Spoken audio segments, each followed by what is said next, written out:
rightfully upset, and I would like to see how we can try to remedy that to expedite getting our students, as many as want to be opted in as soon as possible. And then we would, because there are other districts that are fully operational K-5, fully operational K-12. Some of them on hybrid days. Most K-5 districts are operating 5 days a week with their K-5 kids, and then their older kids are doing a hybrid model. So there are many, many options that are evident throughout Sussex County as well as the state. So how can we address some of these concerns and move forward with getting as many kids in the door as possible, and as well as continuing to allow the virtual option for the students that want to stay home?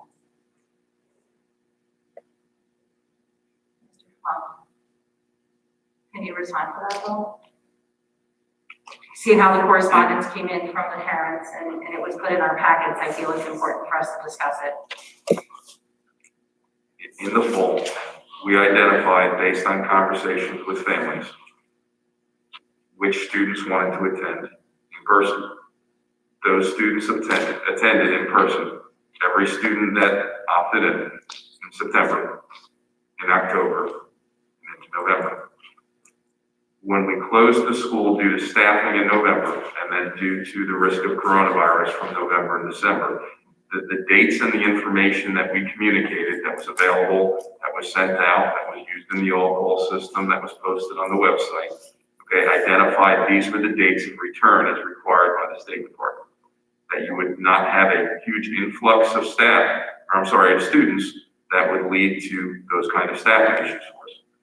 January 4th was the last notification date, and that's why it was listed as January 4th. Every student that would like to be in school, we have allowed in school. Everyone that's contacted us has been able to enroll their child, as long as they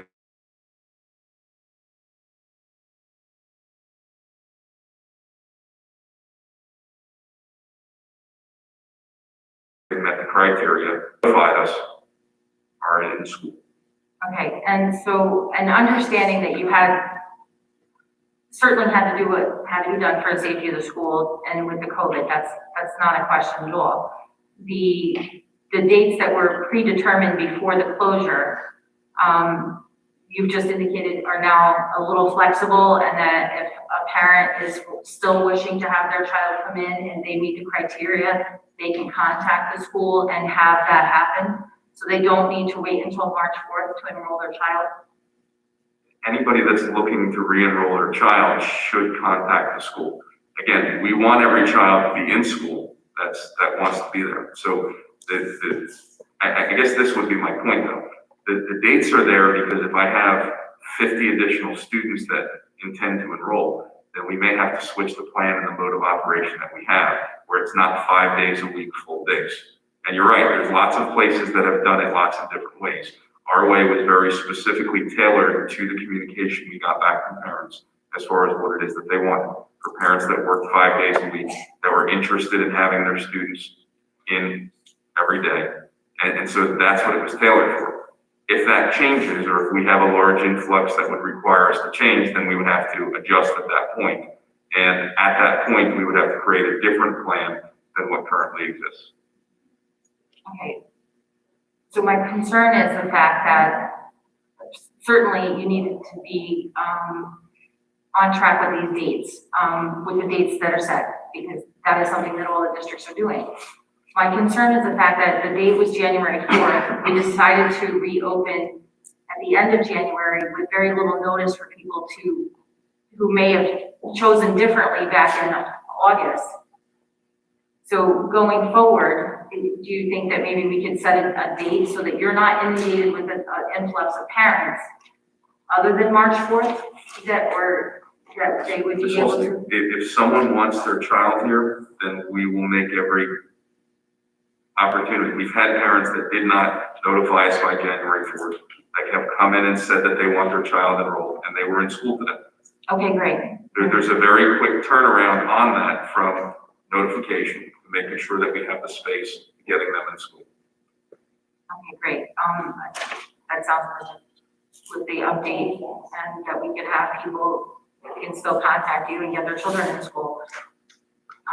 And as I said, the emails that seemed to come in, this was the catalyst because this is what the majority of the emails were entailed. And I would like to note that the emails were redirected to Mr. Capone because Mr. Capone is the person who is going to handle comments from parents and or staff or anybody else who's going to reach out to the board email. And it makes people feel better to be able to communicate something to the board and then the board say, we're going to pass this on to the superintendent so that he can properly take care of whatever concerns they may be having at the time, other than short of coming in and speaking during public comment. So that's all I have for correspondence. We can move to approval of the minutes. Be it resolved at the recommendation of the superintendent that the Montague Township Board of Education approve the minutes of January 8th, 2021 and January 25th, 2021. And Motion. Second. I think Denise, actually, Ms. Van Ness. Roll call, please. Ms. Vogel, Yes. Mr. Baumann, Yes. Mr. Brisland, Yes. Ms. Chrisman, Yes. Ms. Holstein, Yes. Mr. Plotkin, Yes, as to January 8th, abstain as to January 25th. Ms. Bennett. Yes.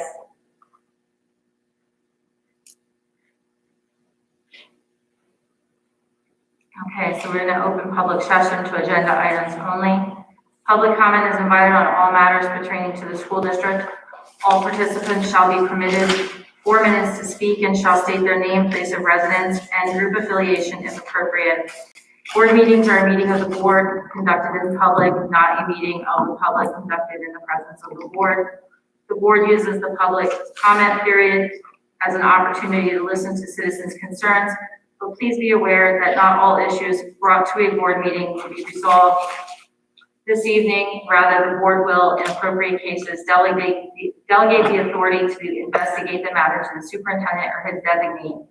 Please let the record reflect that the Montague Board of Education does not endorse your comments, nor will the BOE be held liable for comments you make about a staff member or other person which the staff member or other person may consider defamatory and or libelous, as that individual retains full rights to pursue any legal remedies against you. Motion to open public comment at 10:15 p.m. So moved. A second. Second. All in favor? Aye. Any opposed? Public comment is open.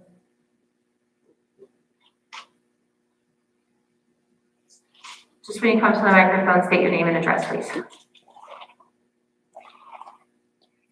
My name is Todd Eastridge. My address is 273 Old Chimney Ridge Road. My concern basically is the school hours. When they originally changed to the current hours, I brought up an opposition and I was told because of the bus we purchased, it wasn't effective at the time. Now that we have multiple buses, I'm hoping that by next year, we could actually bring the hours back to what they used to be.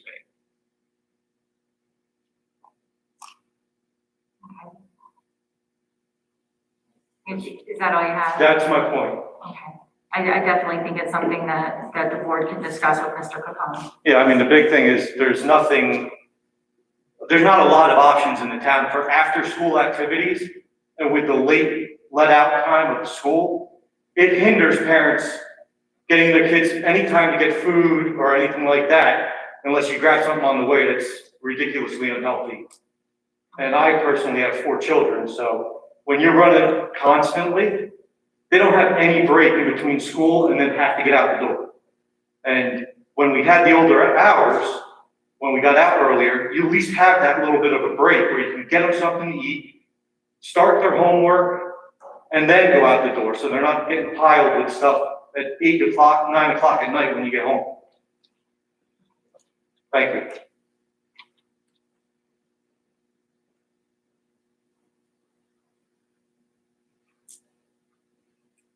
Any further public comment? Seeing that no one is coming to the podium or to the microphone, motion to close public at 10:18. So moved. Second. All in favor? Aye. Any opposed? We'll move to F1.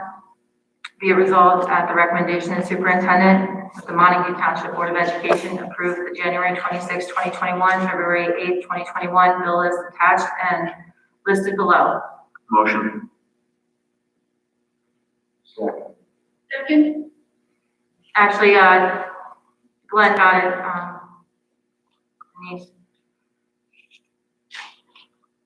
Any discussion?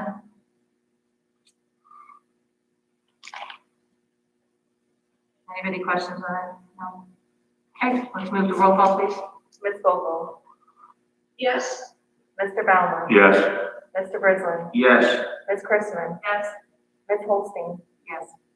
Mr. Plotkin, Yes. Ms. Bennett, Yes.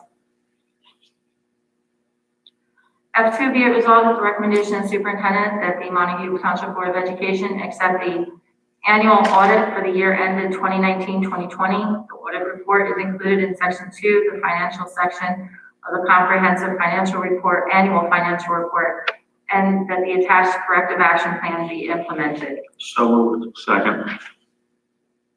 Discussion? I have a couple questions. So, on the report, the tuition charges, it said there was an estimated cost versus actual costs, and they were not aligned, and adjustments were made. Can we get some further explanation on that from either Mr. Capone or? So tuition changes throughout the year based on the number of students that you have going to the different schools that we pay for. So you drop the budget based on what we anticipate it's going to be, and then based on those changes, it's the reason that we have money in the reserve account for tuition to cover the cost difference between what's anticipated and what it ends up being. Okay. It seems to be a normal occurrence. Why did it end up being something that they flagged that you would have normally estimated a tuition amount? So how does it result in being a flag in an audit report?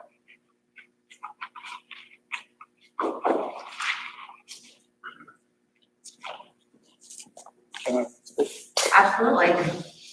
Thank you for coming. The question about regarding to tuition reserve? Yes. My specific question is estimated costs versus actual costs were not aligned with adjustments made. Mr. Capone just provided the explanation that estimated costs are something that you do when you're looking at the potential of having to have tuition fluctuation, which seems to be reasonable in an accounting purposes to estimate a cost. Why would this be a flag in the audit report if this is a normal occurrence? It's not what the findings. I'm sorry? Which one? There is no what the finding on the tuition. I don't have that report right in front of me. It's, Flag. what do I mean flat? Um, There's only. They flagged it. This is something that they made a recommendation on. Unfortunately, the board packet here doesn't include the printout, and I have it on my phone and on my, so I'm gonna have to. Was it that or was it the? As far as we have, I didn't bring it back. we have 3 audit findings, which we. I'm sorry, so can you speak? Yeah, we have 3 audit findings with one finance and encumbrance, and then the other 2 is before after care. So those are 3 we have.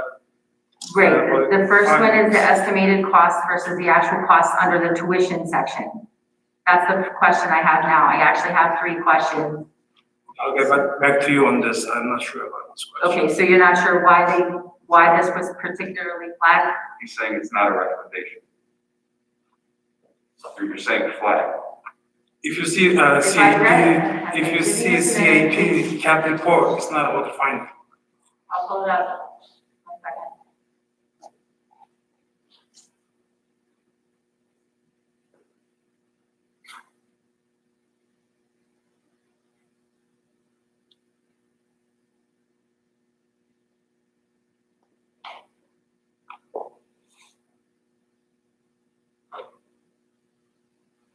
So the actual costs were different than the estimated costs, and you made the proper adjustment. Okay, right, it says that you made the proper adjustment, but what would be the reasoning for the change in that? Like, is it strictly what you said, based on the estimated? And so, and are you using the numbers from last year to make that estimation? Normally, like special education tuition, Okay. state normally, they estimate, and then after 2 years, the school itself can bill us the prorate number again.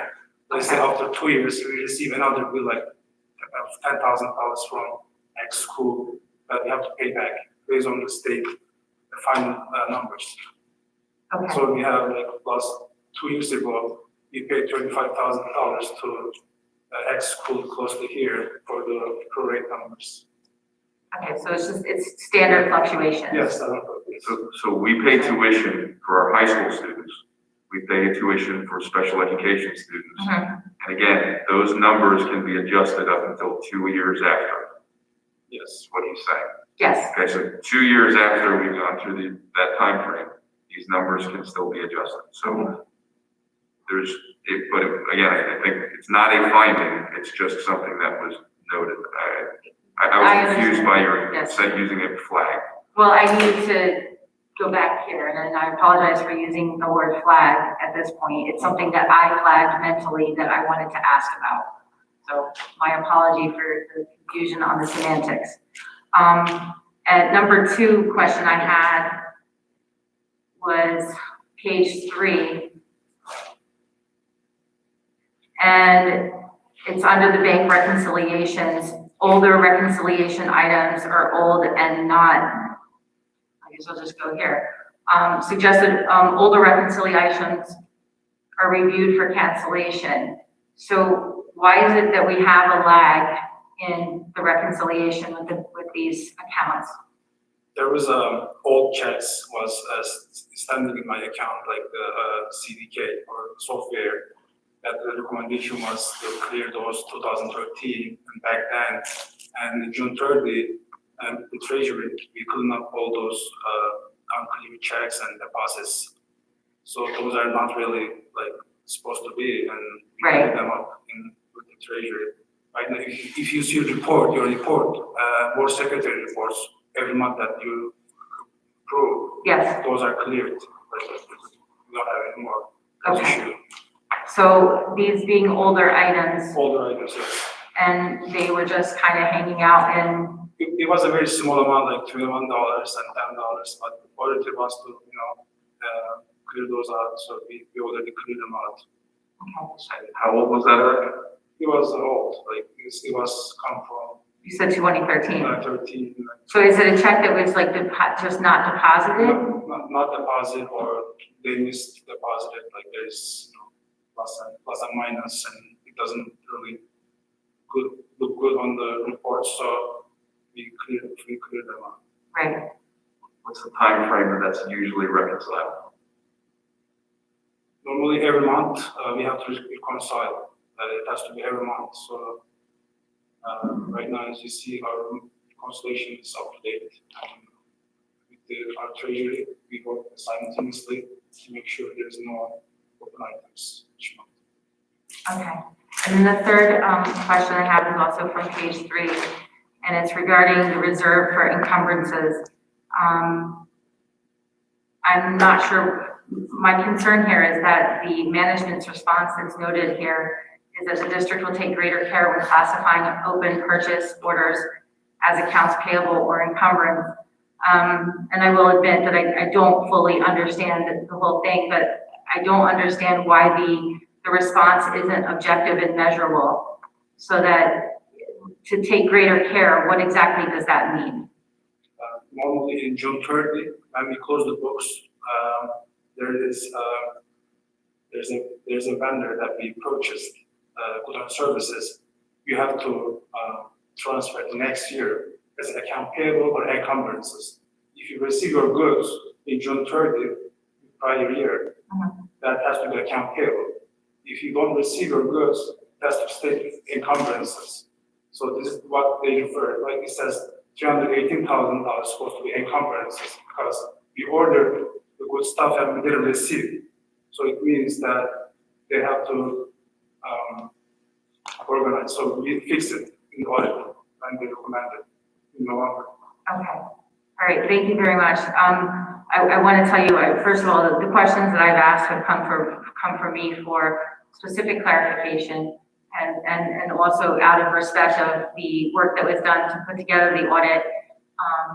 I think it's important that we review these as our board members, and then if we do have questions, to ask the clarification open and publicly so that the public also knows that we're paying attention to these things and we're working diligently to try to understand these workings as well. So I thank you for your answers. Does anybody else have anything that they would like to ask or discuss? I do, Barbara, on page 8. Could Mike, just use your microphone? Sorry, on page 8.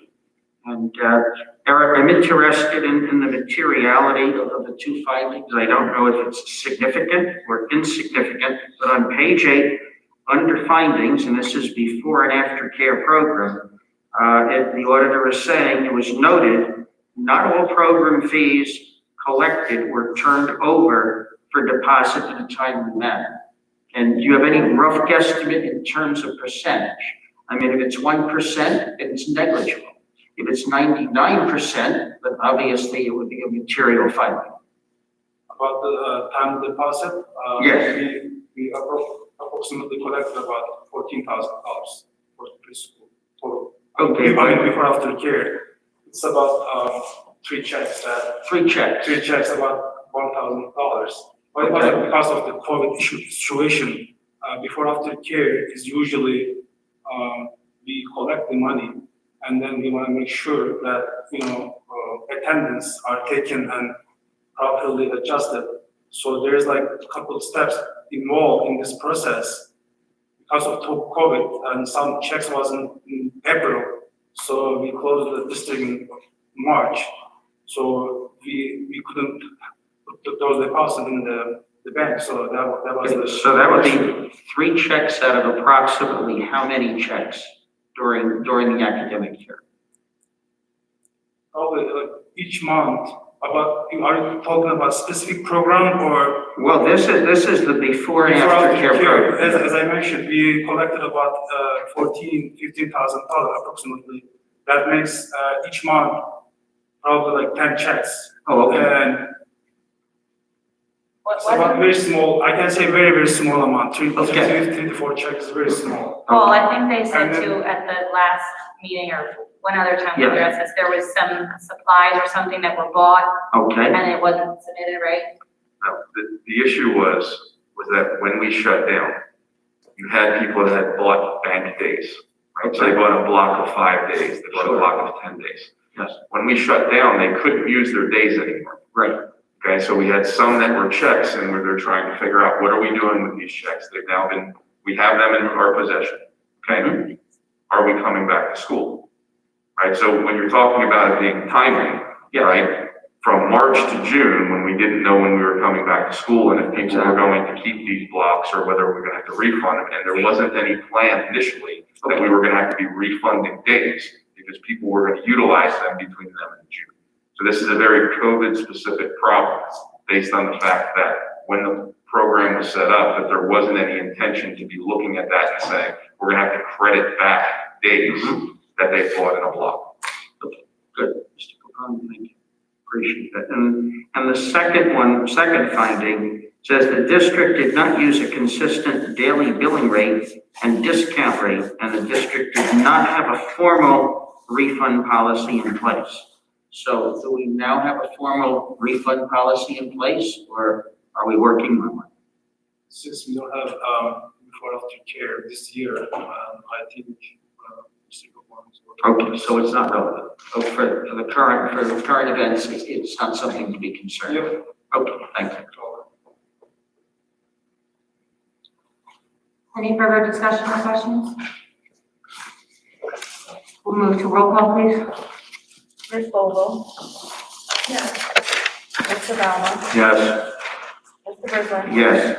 Ms. Christman, Yes. Ms. Holstein, Yes. Mr. Plotkin, Yes. Ms. Van Ness, yes. Eric, I just want to thank you for coming up and giving your answers to the board.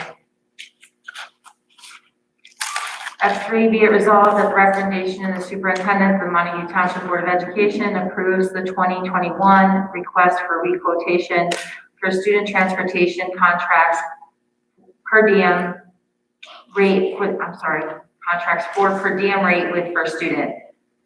Total cost is not going to exceed bid threshold for each contract, which is at $19,600.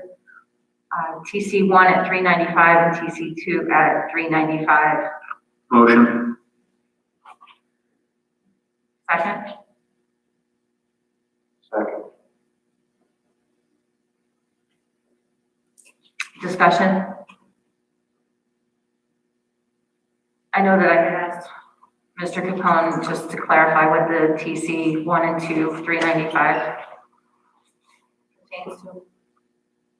Just, The tech charter runs, and so this is the per diem price.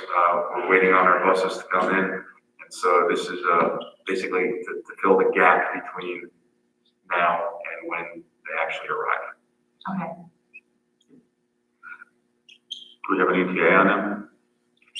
Again, it's been pushed back because of COVID, because they really said that we're waiting on the DMV. Just, they're having a problem with them getting registered, because of the DMV. any further discussion? Roll call. Ms. Vogel? Yes. Mr. Bauma? Yes. Mr. Brisland? Yes. Ms. Christman? Yes. Ms. Holstein? Yes. Mr. Plotkin? Yes. Ms. Van Ness? Yes. And P1, be it resolved at the recommendation of superintendent that the Montague Board of Education approve the retirement of Nancy Wright effective April 1st, 2021. Motion. Second. And now, discussion. Yes. Denise, did you have something you want to discuss? No.